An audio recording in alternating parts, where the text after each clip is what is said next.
Hi there guys, I hope you're all doing well. My name is David and you're watching VivaLaAutomotive. So in today's video, as the title suggests, we're going to have a look at some of the best barn finds over the years. And that's going to include cars which are interesting, expensive, or rare, and interesting in some other way or shape or form. I was always fascinated by and dreamed of the idea of, finding some rare and expensive car in some weird context like a barn or abandoned building and then renovating it. Or, in Forza Horizon, whenever you drive up to some random abandoned building and then you find an expensive car inside of it like the Ferrari 250 or something similar. So today's video is going to be exactly that, but just, in real life. And in case you're wondering why I have this little microphone over here, that's because dumb David forgot his normal microphone, which usually resides on top of the camera somewhere, I don't know where. So we're going to test out this type of audio. Hopefully it's not going to be too bad. And before we start the video, as always, give the video a thumbs up and subscribe to my YouTube channel for more automotive content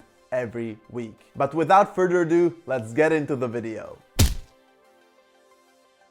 So the first car on the list is the 1966 Ferrari 275 GTB long nose alloy, which was found in South Carolina just a few years back. So the car in question, the Ferrari 275 GTB alloy, is one out of just 80 examples ever made, and it was owned by the same owner for its entire life. So the story goes that the owner of the 275 GTB serviced the car with one specific mechanic, and when this guy died in 1992 in a motorcycling accident, the owner was like, yeah, I'm just not going to service it anymore. So the car sat inside of his garage for more than 25 years without being serviced. And what's more, it sat alongside another extremely special vehicle, the 1967 Shelby 427 Cobra. And the next car on today's list is the Mercedes 300 SL. And it is not just any particular example of the 300 SL, and instead it's the 43rd 300 SL ever made. This means that it is one of the few examples which is the hand-beaten Mercedes star logo on the front grille, as well as the bolted-on eyebrows. The car has been sitting since 1965, so for an incredible 55 years. And when it first rolled out of the factory, it was finished in medium blue with a light grey interior. So what happened to the car that it ended up in this weird state of disrepair? Well, let's go through it. So the first owner of the car who bought it in the 50s was a well-known collector in the Jacksonville area who raced the car around the track. And he sold it off to his mechanic who continued racing the car. It is incredible that a mechanic was able to afford a Mercedes 300 SL, which is now a £1 million vehicle. But anyway, the third owner was a naval pilot who was stationed in Jacksonville and used this car as his daily driver. When the car had 35,000 miles on the clock, which is a fair amount for a sports car, the owner decided to repaint it and refresh it. But that's sort of where the story ends, because the project was never finished and the car was just left inside of a garage for years until it was found again in the 2010s. And that's where we are now.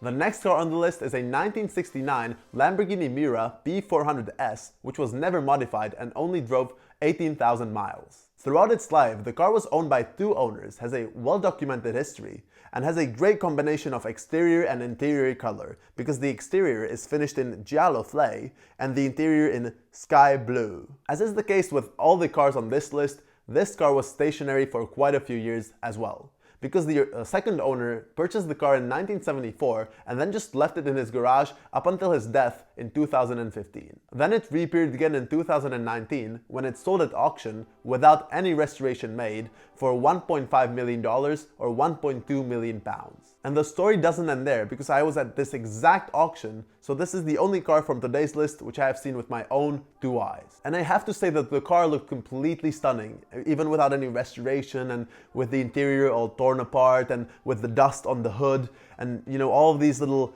small things that just weren't perfect. But the car still just looked amazing. I have made a video from this auction and I, for example, got to sit in a Ferrari Enzo. So if you haven't seen it yet, I would highly advise you to do so and click on the link over there. The next car is another Ferrari, this time the Ferrari 250 GT California, which was part of the Baillon collection, which was discovered in 2015 in France. The car used to belong to a French transport mogul, Roger Baillon, hence the name of the collection. However, he got into some financial troubles in the 70s, and so he stored off his cars in the sheds and barns across rural France, where they rested up until recently. The Ferrari 250 GT California is regarded by many people as one of the most beautiful cars ever made, my dad being one of these people. Only 37 examples were ever made, and this exact car was stored under a pile of newspapers. Just look at this picture, this incredibly valuable car just resting under newspaper with the dust all over the hood. And this exact specific example sold later in auction for $18 million. The next car on today's list is a 1937 Bugatti Type 57S, which was discovered in England in 2007 after the owner's death. This Bugatti had numerous owners over the years. However, the first owner of this car was Earl Ho, the president of the British Racing Drivers Club. The last owner of the car, Dr. Harold Carr, bought the car in 1955, then just drove it a few times and then parked it up in his garage, as is the case with the other cars on today's list. The Bugatti Type 57S is incredibly rare, as only 17 examples were ever built, and it is regarded as one of the prime sports cars of the pre-war era. And car collectors around the world are apparently still interested in this car because it sold in 2009 for $4.4 million. And the last car on today's list is the Ferrari 250 GTO. And I feel like I've already talked about the 250 GTO in so many videos, and I've even made an entire video about the car. However, when I've seen this picture of this 250 GTO just stranded and parked in a field, I knew I had to include it in today's list, even though it's not necessarily a barn find.